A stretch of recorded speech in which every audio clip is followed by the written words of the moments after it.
اگر تو یہ پورے پاکستان میں پہلی بار ہوئی ہے تو یہ ایک بہت بڑا پراؤڈ مومنٹ ہے، اور خیبر پختونخوا سے اس طرح کی اچھی خبر آنا بہت بڑی بات ہے۔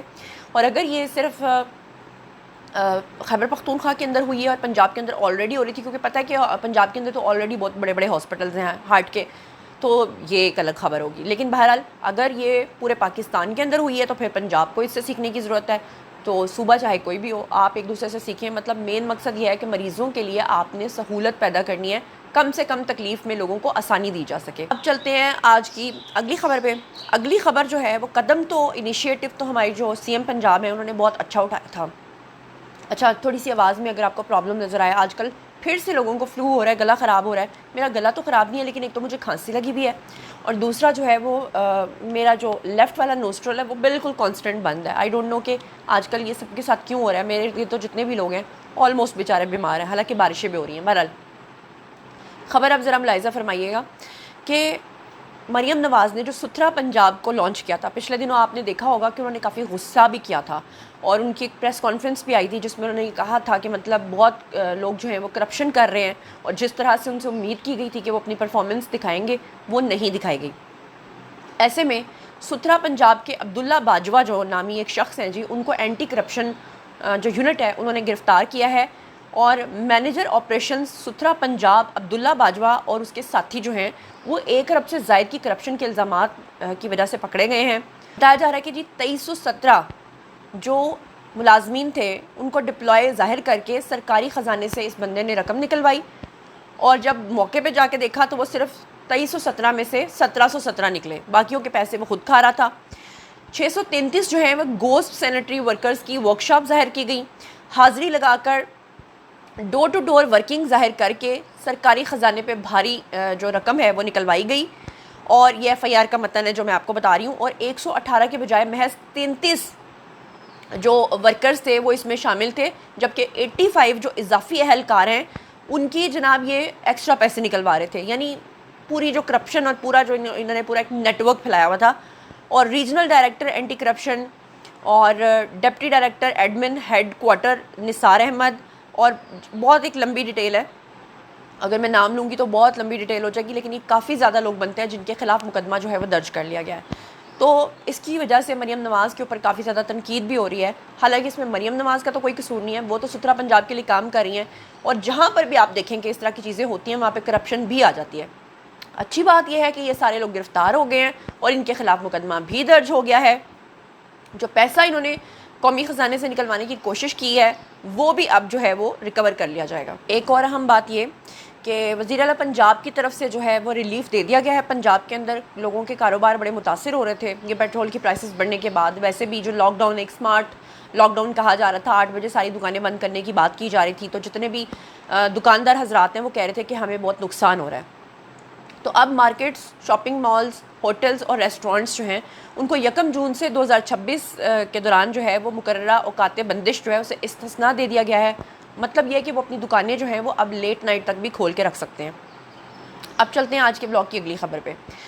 یہ اسکرین کے اوپر آپ کو ایک شخص نظر آ رہا ہے اور اس کے بارے میں بہت سارے لوگوں نے ٹویٹس کیے ہیں۔ ایک تصویر ہے جی عمران ریاض خان کی، اور اس میں یہ انڈین سفارت خانے کے سامنے جو ہے وہ یہ شخص جو ہے وہ کھڑا ہے، بلکہ کھڑا نہیں ہے، وہاں سے گزر رہا ہے۔ تو انڈین سفارت خانے کے باہر یا اندر اس بندے کا وہاں پر کیا کام ہے یہ آپ کو اچھی طرح سے سمجھ آ گیا ہوگا، اور یہ بندہ کس طرح سے پاکستان کے خلاف جو ہے وہ کنٹینٹ بناتا ہے، کس طرح سے ہمارے اداروں کے خلاف سازش کرتا ہے، اس کی ساری سمجھ جو ہے وہ اب آپ کو آ گئی ہوگی۔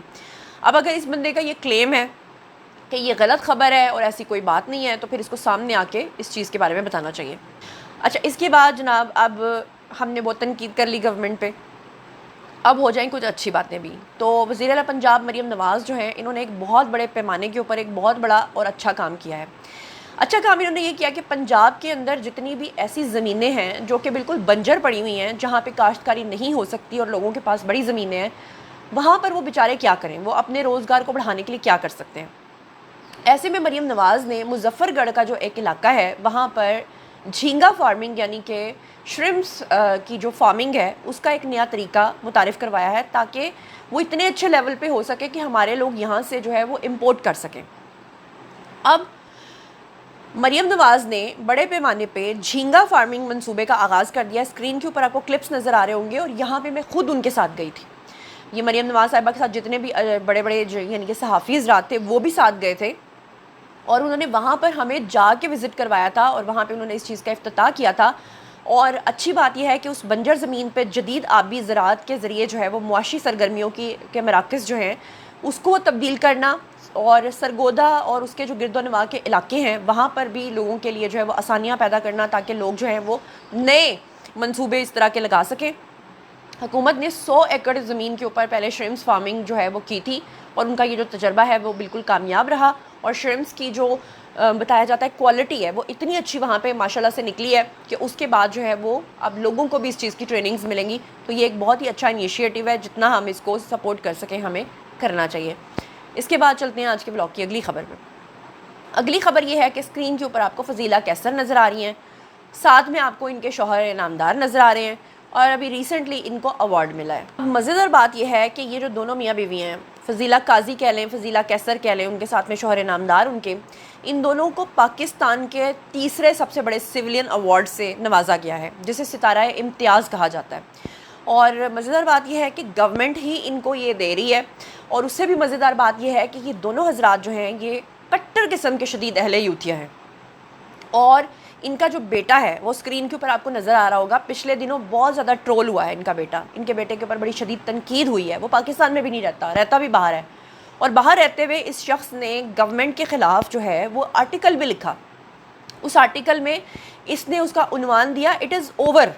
اور پھر ان کے بیٹے نے جناب, جس کا نام زرین نظامانی بتایا جاتا ہے, اس نے کیا کیا, اس نے لکھا کہ بومر سے نہیں ہو پائے گا. یعنی جنزی تو آج کل کے زمانے کے ہم جتنے بھی لوگ ہیں جو اس جنریشن کے لوگ ہیں وہ جنزی ہیں, مطلب آگے جو چھوٹے بچے ہیں وہ تو جن الفا اور بیٹا ہیں. تو یہ خود جنزی ہے اور اس نے اپنے ماں باپ کی عمر کے لوگوں کو بومرز کے بارے میں کہا کہ مطلب اس کا جو نشانہ تھا بیسیکلی وہ گورنمنٹ تھی کہ بومرز سے اب نہیں ہو سکے گا, اٹ از اوور, ان کو یہ گورنمنٹ چھوڑ دینی چاہیے. اور مزے کی بات یہ ہے کہ وہی گورنمنٹ جن کے خلاف اس نے یہ سارا لکھا آرٹیکل, اسی کو بلا کے ایوارڈ دیا جا رہا ہے. سبحان اللہ, سلیوٹ کر کے اگلی خبر پہ چلتے ہیں. اگلی خبر بڑی مزیدار ہے. ٹرمپ آئے ہوئے تھے چائنا, اور چائنا آنے کے دوران اور چائنا سے جانے کے بعد جتنی بھی تعریفیں کیں وہ چائنیز کی نہیں کی بلکہ پاکستانی ہمارے جو پرائم منسٹر شہباز شریف ہیں ان کی تعریف کی اور ساتھ میں ہمارے فیلڈ مارشل جو ہیں ان کی تعریف کی. ان کو پھر سے گریٹ لیڈر کہا اور ہوا میں اڑ کے آرام سے چلے گئے. اور آپ کو پتہ ہی ہے کہ ٹرمپ جب بھی پاکستان کی تعریف کرتے ہیں تو لوگوں کے سینوں پہ چھریاں تو چلتی ہیں. لیکن اس سے بھی انٹرسٹنگ بات یہ ہے کہ ٹرمپ بظاہر تو انہوں نے دوستی کا ہاتھ بڑھایا چائنا کے ساتھ, لیکن چائنا نے جس ایٹیٹیوڈ کے ساتھ ان کو ملے ہیں چائنا والے, اس کے بعد ٹرمپ کا دل بڑے برے طریقے سے خراب ہوا ہے, ٹوٹا ہے. وہ کیسے کہ دونوں کے درمیان جو خلیج حائل تھی وہ سب کے سامنے آ گئی. وہ کیسے, پہلے تو ٹرمپ جب ریڈ کارپٹ پہ آئے تو شی جنگ پنگ جو ہیں چائنیز, شی جنگ جو بھی ان کا نام ہے, میں صحیح سے پروناؤنس کر پائی ہوں یا نہیں, وہ اپنے آگے انہوں نے قدم نہیں بڑھائے, وہ اپنی جگہ پہ سٹک رہے. ٹرمپ کو آگے آ کے شی جنگ کے ساتھ جو ہے وہ ملنا پڑا. Point number 1. پوائنٹ نمبر 2 یہ تھا کہ شی جنگ جو ہیں وہ جب آگے گئے جناب اسپیچ کرنے کے لیے اسٹیج پہ, تو پیچھے ان کی ٹیبل جس کے اوپر وہ بیٹھے ہوئے تھے وہاں ان کی ڈائری پڑی ہوئی تھی. یہ بڑا ہی ایک اصولوں کے خلاف بات ہوتی ہے کہ آپ کسی کی ڈائری, پرسنل ڈائری کو کھول کے چیک کریں, جو کہ آپ کو اسکرین پہ اس وقت نظر آ رہا ہوگا. اور ٹرمپ کیا حرکتیں کر رہے ہیں جسے کیمرے کی آنکھ نے جناب محفوظ کر لیا. مزے کی بات یہ ہے کہ ڈائری اس لیے بند کرنا پڑی کیونکہ وہاں پہ چائنیز لکھی ہوئی تھی, سمجھ تو آ نہیں رہی تھی. تیسرے نمبر پہ یہ کہ جب چائنا نے ان کو الوداع کہا اور یہ جتنے بھی وفد آیا ہوا تھا ٹرمپ کے ساتھ امریکہ سے, ان کو جتنی بھی چیزیں ملی تھیں, جو بھی تحفے تحائف ملے تھے یا بیجز ان کو لگے تھے یا جو بھی ان کو چیزیں ملی تھیں وہ, یا جو بھی ان کو گیجٹس ملے تھے, وہ سارے کے سارے انہوں نے اپنے جہاز میں نہیں یہ لوگ لے کر گئے, انہوں نے وہ کچرے میں پھینکے اور چلے گئے. مقصد کیا تھا, ایک تو یہ کہ ویلیو نہ دینا, دوسرا یہ کہ ان کو اسپائنگ کا خطرہ تھا کہ ہمارے اوپر کوئی اسپائنگ نہ ہو جائے. دیٹس وائی انہوں نے ان کے گیجٹس کو اپنے ساتھ لے جانا مناسب نہیں سمجھا. اور اس سے بھی زیادہ مزے کی فوٹیج تو تب سامنے آئی جب ابھی امریکہ کا جہاز اڑا بھی نہیں تو اپنے ریڈ کارپٹ سمیت جس طرح سے چائنیز نے سب کچھ لپیٹا اور فوراً وہاں سے چلے گئے. مطلب دونوں طرف جو ہے نا وہ آپ کو کولڈ وار ٹائپ کا سین جو ہے وہ نظر آ رہا ہے. تو یہ بھی آپ کو خبر مل گئی. اب چلتے ہیں آج کے بلاگ کی اگلی خبر پہ. اس وقت سوشل میڈیا کے اوپر ایک کلپ بہت زیادہ وائرل ہو رہا ہے جہاں پہ ریڈ لائٹ کے زیر اثر ایک خاتون نشے میں دھت ایک پارٹی کرتے ہوئے دکھائی دے رہی ہے، ناچ رہی ہے، گا رہی ہے، اور اس کے ارد گرد آپ کو بہت سارے لوگ بھی نظر آ رہے ہوں گے۔ یہ ثانیہ نامی ایک اکاؤنٹ ہے، ویریفائڈ اکاؤنٹ ہے، اس نے ٹویٹ کیا اور لکھا کہ یہ معروف قانون دان جو ہیں بابر اوان، ان کی مبینہ طور پہ بیٹی ہے اور اسلام آباد بنگلے کے بیسمنٹ میں نشے میں مست دھت ہو کر ڈانس کر رہی ہے۔ آگے وہ لکھتی ہے، یہ اکاؤنٹ لکھتا ہے کہ افسوس اس بات کا کہ پاکستان کا مشہور وکیل ہے، پی ٹی آئی سے سینیٹر ہے، کم از کم باپ کی عزت کا تو خیال رکھنا چاہیے تھا۔ اور آگے وہ ٹیگ کر کے بابر اوان کو لکھتی ہے کہ آپ کی عزت کا جنازہ آپ کی بیٹی نے نکال دیا۔ اچھا، میں آپ کو بتاؤں کہ یہ جو ویڈیو ہے یہ دیکھتے ہی دیکھتے سوشل میڈیا پہ وائرل ہونے لگا، لیکن اس کا حقیقت سے کوئی بھی تعلق نہیں ہے۔ یہ جھوٹا فیک ویڈیو ہے، بابر اوان کو بے عزت کرنے کے لیے ایک جھوٹا پروپیگنڈا ہے، بالکل اسی طرح سے جیسے آپ کو یاد ہوگا کہ آج سے کچھ عرصہ پہلے ایک کلپ سوشل میڈیا پہ بہت زیادہ وائرل ہوا تھا، جس میں ایک خاتون جو ہے وہ نیم برہنہ کپڑوں میں ناچتی ہوئی دکھائی دیتی ہے، اور پورے جو پی ٹی آئی کے اکاؤنٹس ہیں وہ اس بات کا کلیم کرتے ہیں کہ یہ خواجہ آصف کی بیٹی ہے، جبکہ اس خاتون کا خواجہ آصف کے ساتھ دور دور تک کوئی لینا دینا نہیں تھا۔ تو یہ ایک دوسرے کی ساکھ خراب کرنے کے لیے چاہے پی ٹی آئی والے کریں جیسا کہ انہوں نے خواجہ آصف کے بارے میں کیا تھا، اور چاہے اب یہ کوئی اور لوگ کریں، یہ سراسر غلط بات ہے اور اس طرح کی چیزوں کو کنڈیم کرنا چاہیے، اور لوگوں کو بھی ایک دوسرے کے ساتھ اس کو شیئر کرنے سے پہلے اس کی تصدیق کر لینی چاہیے۔ بہرحال جناب، یہ تھا آج کا ولاگ۔ باری جی آپ لوگ کیا آئی کامنٹ سیکشن میں، اور بتائیے کہ آپ ان تمام چیزوں کے بارے میں کیا سوچتے سمجھتے ہیں۔ مزید خبریں، ولاگز، انٹرویوز اور سیاسی تجزیے جاننے کے لیے اور میں سے کنیکٹڈ رہنے کے لیے چینل کو سبسکرائب کر لیجیے گا۔ اپنا بہت خیال رکھیے گا۔ اللہ نگہبان۔